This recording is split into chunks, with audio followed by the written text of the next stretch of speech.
ibang balita, nauwi sa tensyon ang ginawang demolisyon sa Kalaanan Compound sa Caloocan City kaninang umaga.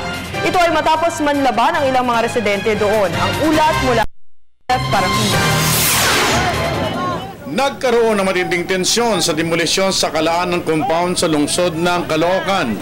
Ito'y matapos magbigay ng kautusan ng Caloocan Regional Trial Court, Branch 128, ni Judge Eleanor Ong at Judge Dorothy Grace Daguna Insyong ng Caloocan Metropolitan Trial Court, Branch 52 ng tinatawag na Writ of Demolition Order.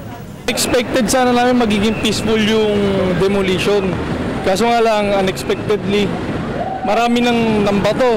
May namaril pa, meron tayong kapulis sa hita. Sana nga lang naging peaceful.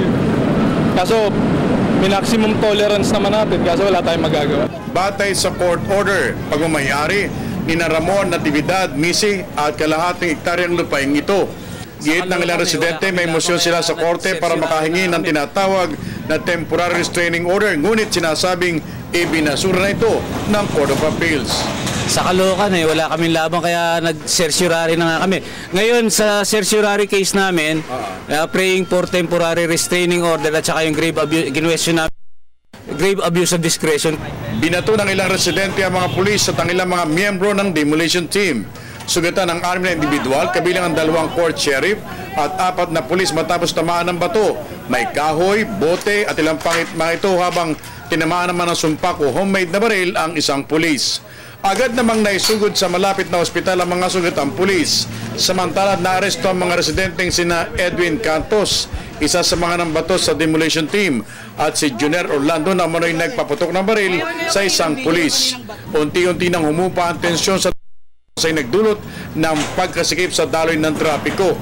Tinataya namang nasa 400 pamilya ang apektado ng demolisyon.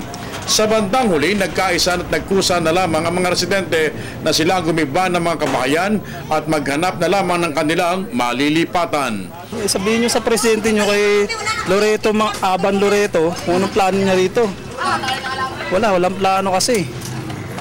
Wala nung napakita Wala napakita. Ang nakita na namin, puro demolition team, police, mga SWAT. Alam mo naman, mga tao rito Para sa Telebisyon ng Bayan, Joseph Parapina.